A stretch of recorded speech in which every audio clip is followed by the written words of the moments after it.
You check your bank account on the last Friday of the month, and there it is, a number that should not be there. Not with what you make, not with the job title on your LinkedIn, not with the salary you negotiated 2 years ago that felt like you'd finally made it. But the number doesn't lie. And for just a second, you stare at your phone screen wondering where all of it went. My name is Nico, and today we're going to talk about something nobody in your life is brave enough to bring up.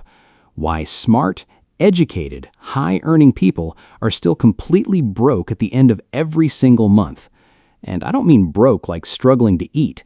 I mean broke like earning more money than your parents ever dreamed of and still having nothing to show for it.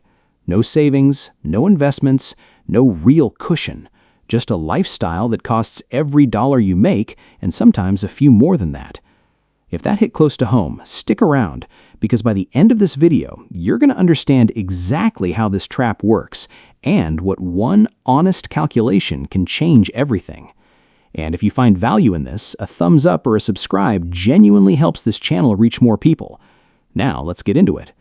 Here's the uncomfortable reality. According to a 2023 survey by Empower, nearly 1 in 3 Americans earning $100,000 to $150,000 a year say they live paycheck to paycheck. Let that sink in. $100,000 a year.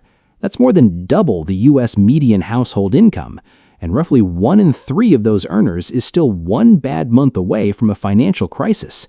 A separate Bankrate survey found that fewer than half of Americans could cover a $1,000 emergency from savings alone. And again, we are not just talking about lower-income households.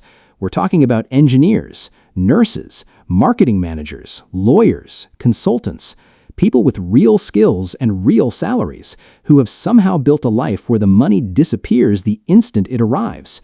And the craziest part? Most of them are genuinely smart people. So if intelligence doesn't protect you from this, what does?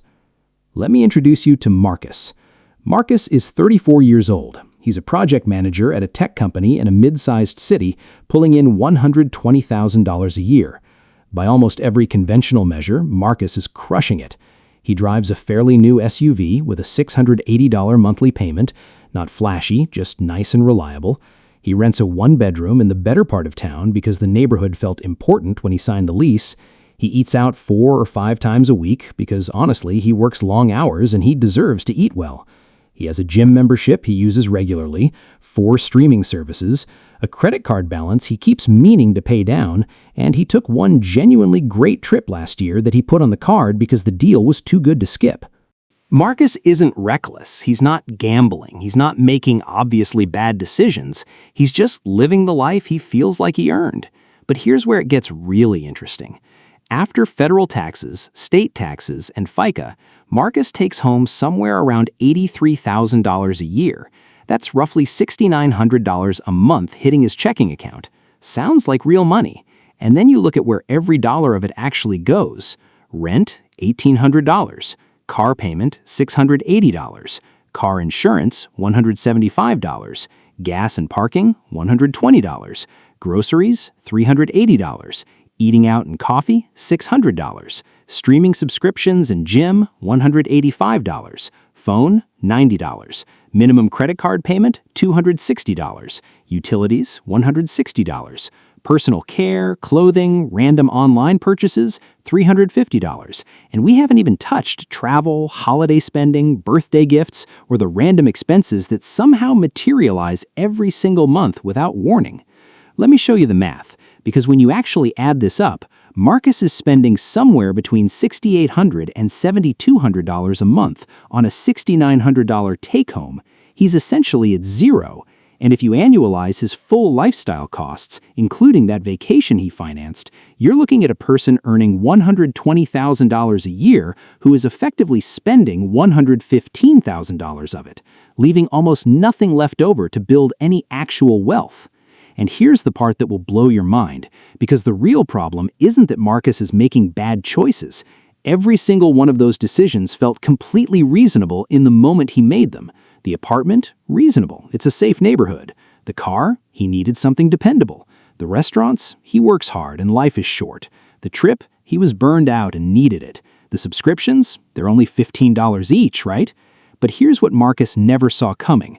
None of these choices exist by themselves. They stack on top of each other, quietly, invisibly, month after month.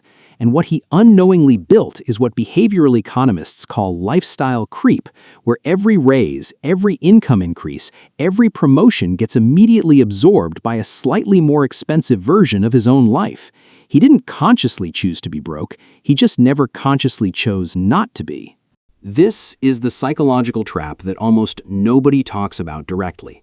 Because our brains are wired for social comparison, we constantly and mostly unconsciously benchmark our lifestyle against the people we see around us. Marcus's coworkers drive similar cars. His friends rent in similar neighborhoods. His social media feed is full of people eating at the same restaurants and booking the same kinds of vacations. So none of it ever feels like excess. It just feels like normal, like what someone at his level does. And the marketing world has spent billions of dollars making sure it stays that way.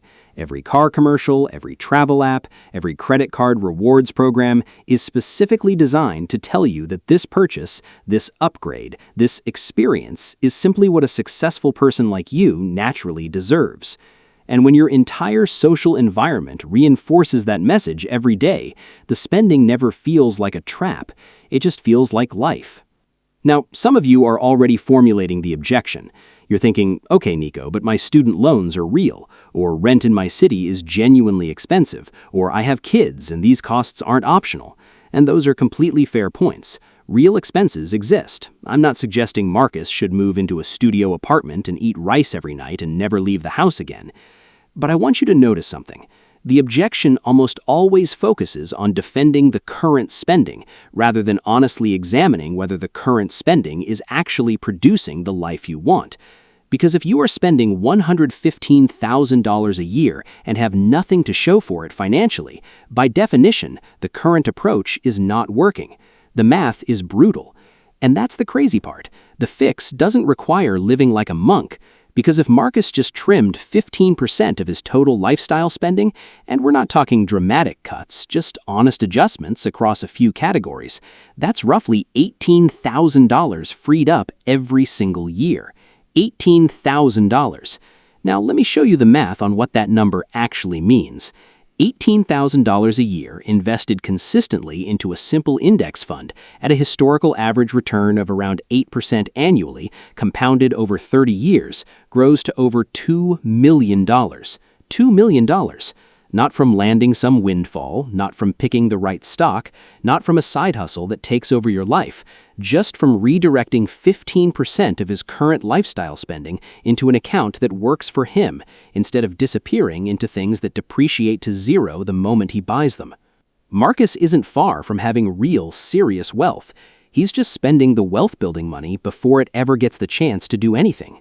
And this is the opportunity cost that almost no one actually sits down and calculates. Every $500 spent on something you don't truly need isn't just $500 gone.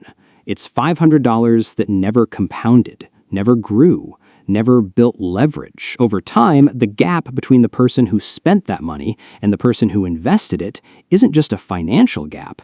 It becomes a completely different life. At 55, one of those people has real options. They can choose to work or choose not to. The other person, at 55, still needs every paycheck and has no runway left to change that. Here's what I want you to walk away with today. Marcus isn't a story about stupidity or laziness or irresponsibility. He's a story about how incredibly easy it is to earn well and still build nothing when you never stop to look honestly at the gap between what you make and what you actually keep. Because income is not wealth. Income is potential. Wealth is what happens when you protect some of that potential instead of immediately converting all of it into a lifestyle that looks great and builds nothing. The shift isn't about deprivation. It's about intention. It's about asking yourself, just once, not whether you can afford something, but whether affording it is truly the best use of what you've worked so hard to earn. Because the version of you who decides to redirect even 15% of today's spending isn't earning less. That person is just making a different and far more powerful decision about where that money goes. And over time, that single decision doesn't just change your account balance, it changes what is possible for your entire future. You become the kind of person who has options. And options, it turns out, are worth a lot more than the things most people are spending their money on. If this video made you think differently about something today, drop it in the comments. I read them, and it genuinely helps me understand what matters most to this community. If you want more content like this, subscribe so you don't miss what's coming next. As always, nothing here is financial advice, just honest math and real conversation about how money actually works. I'll see you in the next one.